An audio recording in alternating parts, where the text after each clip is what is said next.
Hi! Hello! నమస్తే. అందరూ బాగున్నారా? అందరూ బాగున్నారని చెప్పేసి అనుకుంటున్నా. ఈ వీడియో వచ్చేసి కమ్యూనికేషన్ ఎస్ఐకి సంబంధించి ఫుల్ డీటెయిల్స్ అయితే చూద్దాం మనం. కమ్యూనికేషన్ ఎస్ఐకి సంబంధించి ఫుల్ డీటెయిల్స్ అనమాట. ఫ్రెండ్స్ మీరు గాక ఫస్ట్ టైం మన ఛానల్ చూసినట్లయితే మన ఛానల్‌ని సబ్స్క్రైబ్ చేయడం మర్చిపోవద్దు. మన ఛానల్‌ని సబ్స్క్రైబ్ చేయండి, లైక్ చేయండి. ఇక లేటెస్ట్‌గా చూసుకుంటే ఆంధ్రప్రదేశ్ ప్రభుత్వం ఆగస్టు 15న నోటిఫికేషన్ అనేది రిలీజ్ చేస్తుందనమాట. అందులో భాగంగానే ఈ కమ్యూనికేషన్‌కి సంబంధించి ఒక 50 సబ్ ఇన్స్‌పెక్టర్ పోస్టులైతే రిలీజ్ చేయబోతుందనమాట. Sub inspector communication AP police technical service అని చెప్పేసి ఒక 50 పోస్టులైతే రిలీజ్ చేయబోతుందనమాట. దానికి సంబంధించినటువంటి ఎడ్యుకేషన్ క్వాలిఫికేషన్ కాక మనం చూసుకుంటే బీఎస్సీ, బీఎస్సీలో ఎలక్ట్రానిక్స్, అదేవిధంగా కంప్యూటర్ సైన్స్, ఐటీ, టెలికమ్యూనికేషన్. బీఈలో బీఈ లేదా బీటెక్ అంటే electronics, ECE, triple E, CSC, IT, communication technical సిస్టంలో గ్రాడ్యుయేషన్ అనేది అవసరం అనమాట. గ్రాడ్యుయేషన్ అనేది ఈ టెక్నికల్ సిస్టంలో గ్రాడ్యుయేషన్ అనేది అవసరం. ఖచ్చితంగా ఈ టెక్నికల్ సిస్టంలో గ్రాడ్యుయేషన్ అనేది చేసి ఉండాలి. పైన చెప్పినటువంటి అర్హతలన్నీ ఉండాలన్నమాట ఎడ్యుకేషన్ క్వాలిఫికేషన్ విషయానికి వచ్చేస్తే. ఇక ఫిజికల్ స్టాండర్డ్స్ కాక మనం చూసుకున్నట్లయితే ఫిజికల్ స్టాండర్డ్స్ వచ్చేసి హైట్ వచ్చేసి 167.6 సెంటీమీటర్స్ అయితే ఉండాలి. చెస్ట్ వచ్చేసి 86.3 సెంటీమీటర్స్ ఉండాలి. ఒక 5 సెంటీమీటర్స్ గాలి పీల్చినప్పుడు ఎక్స్పెన్షన్ అయితే అవ్వాల్సి ఉంటుంది అనమాట. ఇంకా ఉమెన్స్ హైట్ వచ్చేసి హైట్ 152.5 సెంటీమీటర్స్ అయితే ఉంటే సరిపోతుంది. ఇక సెలక్షన్ ప్రాసెస్ కాక మనం చూసుకున్నట్లయితే సెలక్షన్ ప్రాసెస్లో ప్రిలిమినరీ రిటన్ టెస్ట్ అనేది ఉంటుంది. అదేవిధంగా ఫిజికల్ మెజర్మెంట్ టెస్ట్ అనేది ఉంటుంది.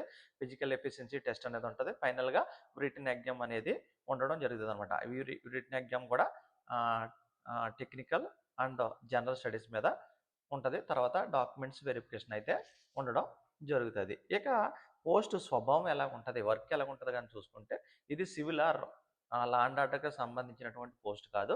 ఇది కమ్యూనికేషన్ ఎస్ఐ ప్రధానంగా వారి యొక్క పని ఎలా ఉంటుందంటే పోలీస్ రేడియో నెట్వర్క్, ఏదైతే పోలీస్ రేడియో నెట్వర్క్ ఉంటుందో ఆ పోలీస్ రేడియో నెట్వర్క్, అదేవిధంగా ఆ వైర్లెస్ సిస్టమ్కి సంబంధించినటువంటి డ్యూటీసు, సీసీటీవీ, అదేవిధంగా సర్వేలెన్స్, డేటా డేటా కమ్యూనికేషన్కి సంబంధించింది, అదేవిధంగా జీపీఎస్ మరియు సిగ్నల్ మెయింటెనెన్స్ మీద వీరి యొక్క ప్రధానమైనటువంటి డ్యూటీస్ అయితే ఉండడం జరుగుతుంది అనమాట.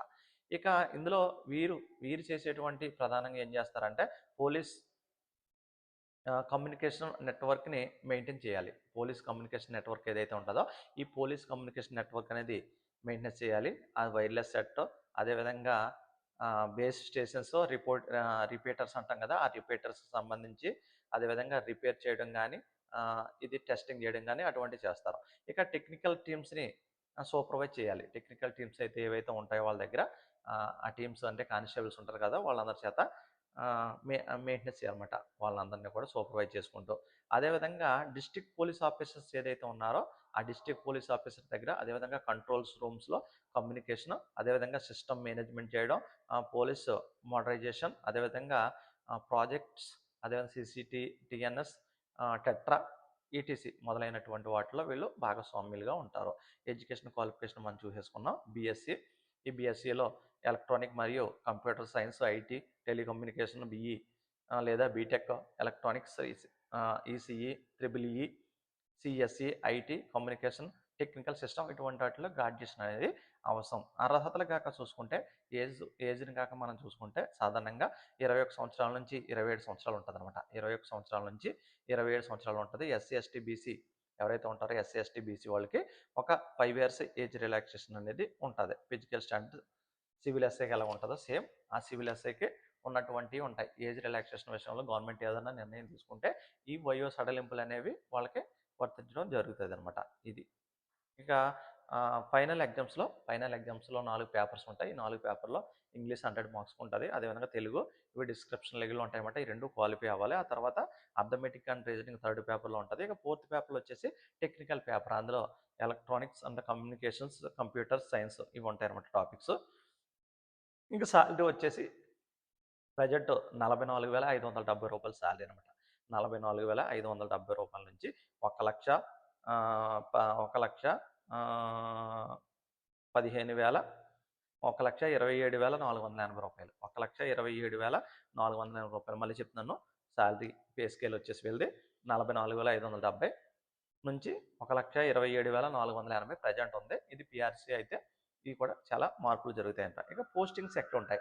పోస్టింగ్స్ వచ్చేసి డిస్ట్రిక్ట్ పోలీస్ ఆఫీసర్ దగ్గర పోస్టింగ్ ఉంటది. అదేవిధంగా టెక్నికల్ సెక్షన్స్ ఎక్కడైతే ఉంటాయో అక్కడ ఉంటది. అదేవిధంగా పోలీస్ కంట్రోల్ రూమ్స్ దగ్గర ఉంటది. వైర్‌లెస్ సెట్స్ అటువంటి దగ్గర ఉంటది.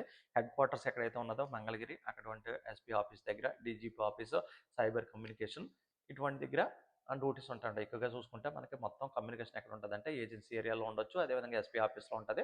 ఎక్కువగా ఈ రాజధాని ప్రాంతం ఎక్కడైతే ఉందో అక్కడ మంగళగిరిలో ఉన్నటువంటి అక్కడైతే ఉండడం జరుగుతది. ఇక ప్రమోషన్స్ గట్టా చూసుకుంటే ఎస్ఐ నుంచి సీఐ అయితారన్నమాట. ఎస్ఐ నుంచి సీఐ అయితారు. సీఐ నుంచి అడిషనల్ ఎస్పీ, అడిషనల్ ఎస్పీ వరకు ప్రమోషన్ అయ్యే అవకాశం ఉంటది. అంటే ఎస్ఐ నుంచి సీఐ అయితారు. సీఐ నుంచి డీఎస్పీ అవుతారు. డీఎస్పీ నుంచి అడిషనల్ ఎస్పీ వరకు వెళ్ళేటువంటి అవకాశం ఉంటది. ఈ ప్రమోషన్స్ విషయంలో కూడా service plus seniority plus clean record ఇది పరిగణలోకి తీసుకోవడం జరుగుతది. ఇది కమ్యూనికేషన్ ఎస్ఐకి సంబంధించినటువంటి డీటెయిల్స్ అనమాట. టోటల్‌గా చూసుకుంటే ఇప్పుడు మనకి 50 పోస్టులనేవి 50 ఎస్ఐ పోస్టులనేవి ఉన్నాయి. సో, కాంపిటీషన్ అనేది చాలా తక్కువగా ఉంటది. జాగ్రత్తగా ప్రిపరేషన్ చేయగలిగితే మీరు ఖచ్చితంగా సక్సెస్ అవుతారనమాట. ఒక ప్రణాళికాబద్ధంగా చదవండి. ఒక 6-8 అవర్స్ అనేది మీరు దృష్టి పెట్టండి. రెగ్యులర్‌గా మీరు ఈవెంట్స్ ప్రాక్టీస్ చేయండి. ఇటు ఇటు మెయిన్ ఎగ్జామ్‌కి ప్రిపేర్ అవుతూనే అటు ప్రిలిమ్స్ ఎగ్జామ్‌కి ఫస్ట్ ప్రిపేర్ అవ్వాలి. తర్వాత ఈవెంట్స్ కూడా ప్రిపేర్ అంటే అన్నిటిని కూడా బేస్ చేసుకొని చదువుతూ ఉండాలన్నమాట. సో, సాలరీ కూడా చాలా బావుంటది. రూ. 44,570 ఉంది. ఇప్పుడు పీఆర్సీ అయితది కాబట్టి పీఆర్సీ అవ్వడం వల్ల దగ్గర దగ్గరగా ఎలా లేదన్నా 60,000 పైనే మనకి ఈ సాలరీ అనేది పెరుగుతదనమాట. ఈ విధంగా కమ్యూనికేషన్‌కి సంబంధించి డ్యూటీస్ అయితే చేస్తారన్నమాట. మెయిన్‌గా డ్యూటీస్ వచ్చేసి వైర్‌లెస్ సెట్టో లేదా బేస్ స్టేషన్సో, రిపీటర్స్ టెస్టింగ్స్, అదేవిధంగా టెక్నికల్ టీమ్స్‌ని సూపర్వైజ్ చేయడం, అదేవిధంగా డిస్ట్రిక్ట్ పోలీస్ ఆఫీసర్ దగ్గర సూపర్వైజ్ చేయడం, కంట్రోల్ రూమ్స్‌లో సూపర్వైజింగ్ చేయడం, పోలీసు మోడరైజేషన్ విషయంలో పనిచేయడం, projects, CCTS, CCTNS, TVs, tetra మొదలైనటువంటి విభాగాల్లో ఈ కమ్యూనికేషన్ ఎస్ఐకి సంబంధించినటువంటి ప్రధానమైనటువంటి డ్యూటీస్ అయితే ఉంటదనమాట. ఇది కమ్యూనికేషన్ ఎస్ఐకి సంబంధించి ప్రధానంగా ఉండేటువంటి అర్హతలు గానీ, ఏజ్ లిమిట్ గానీ, ఎడ్యుకేషన్ క్వాలిఫికేషన్ గానీ, ప్రమోషన్స్ గానీ, సాలరీకి సంబంధించి గానీ, డ్యూటీస్‌కి సంబంధించి టోటల్ వీడియో అయితే నేనైతే మీకు అందించాను.